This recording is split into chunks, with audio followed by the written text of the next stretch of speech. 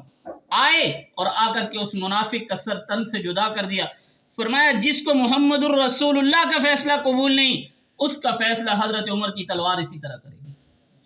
یہ نبی کریم صلی اللہ علیہ وآلہ وسلم کے ساتھ محبت، عقیدت، کہ فرمایا کہ اگر میرا فیصلہ اگر آپ کو قبول ہے تو وہ یہی ہے، اگر آپ کو نبی کا فیصلہ قبول نہیں، جس نبی نے اللہ کے آگے دعا مانگ کے حضرت عمر کو مانگا، حضرت عمر رضی اللہ تعالیٰ عنہ کی تعلیمات، صحابی فرماتے ہیں کہ نبی حضرت عمر رضی اللہ تعالیٰ عنہ کا دور ہے، میں نے خود حضرت عمر رضی اللہ تعالیٰ عنہ کے جسم کے اوپر جو ٹاٹ کا لباس لگا ہوا تھا جو آپ کے جسم پہ، اس پہ میں نے 3 پیون لگے ہوئے تھے، وہ پیون بھی ایک دوسرے کے ساتھ ملے جلے ہوئے تھے۔ وقت کا امیر المؤمنین 24 لاکھ مربع میل پہ حکمرانی کر رہا ہے۔ اتنی بڑی حکومت ہمارے ملک پاکستان سے 3 گنا بڑا پاکستان، جہاں پہ آج 16 ریاستیں موجود ہیں، اتنا بڑا پاکستان، اتنی بڑی ریاست ہونے کے باوجود وہ کہتے تھے اگر دریائے نیل، دریائے دجلہ، دریائے فرات کے کنارے پہ اگر کتا بھی بھوک سے مر گیا، اس کی بھی پوچھ گچھ حضرت عمر سے ہوگی۔ ہمارے حکمران ایسے تھے، ہمارے خلفاء ایسے تھے جو رات کے وقت لوگوں کی خبر گیری کرتے تھے۔ ان کو ہماری طرح آج کے حکمرانوں کی عیاشی نہیں، کچھ بھی نہیں۔ ایک آدمی سر عام ممبر پہ حضرت عمر بیان کر رہے تھے، بیان کے دوران ایک آدمی عام سا کھڑا ہو گیا، اس نے کہا نہ ہم آپ کی بات ماننے کے لیے تیار ہیں، نہیں ہم آپ کی گفتگو سننے کے لیے تیار ہیں۔ اس نے کہا کیوں؟ فرمایا کہ یہ آپ کے جسم پہ یہ لباس کہاں سے آیا؟ ایک لباس کے متعلق سوال ہو سکتا ہے۔ آج ہمارے حکمران ایک عام سا کونسلر کسی مسلک پہ بیٹھتا ہے، کسی منصب پہ، اس کے پاس ایسی عیاشیاں کہاں سے آ جاتی ہیں۔ لوگوں یاد رکھ لو، آخرت کا معاملہ بڑا سخت ہے۔ حضرت عمر رضی اللہ تعالیٰ عنہ قبر کو دیکھ کر کے رونا شروع کر دیتے تھے۔ کون عمر؟ جن کے متعلق قرآن کے اندر موجود ہے، اللہ نے ان سے رضات کا اعلان کیا۔ نبی کریم صلی اللہ علیہ وآلہ وسلم نے اپنی مبارک زبان سے فرمایا عمر فی الجنہ، عمر جنت میں ہے، جنت میں ہے۔ اور سب سے بڑا جو منصب اور مقام، آج جو لوگ حرمین شریفین جاتے ہیں، مسجد نبوی میں جاتے ہیں، پاک پیغمبر صلی اللہ علیہ وآلہ وسلم کے پہلو میں سیدنا فاروق اعظم رضی اللہ تعالیٰ عنہ جس مٹی میں نبی کریم صلی اللہ علیہ وآلہ وسلم آرام فرما رہے ہیں، وہاں عمر آرام فرما رہے ہیں، جن کی جنت کی بشارتیں ہیں۔ ان کا یہ عالم تھا کہ وہ اللہ کے حضور اتنا ڈرتے تھے، اتنا روتے تھے عوام کے معاملے میں۔ آج ہمارے حکمرانوں کے لیے مشعل رابی ہوئی، 1 محرم الحرام کو ان کی یوم شہادت ہے۔ انشاءاللہ العزیز اگلے جمعے پہ ان کا جو طرز حکمرانی تھا، ان کی جو زندگی تھی اور ان کی جو فتوحات تھی، اس کے اوپر گفتگو ہوگی۔ اللہ سے دعا ہے کہ اللہ تبارک و تعالیٰ میں ان باتوں پر عمل کی توفیق عطا فرمائے۔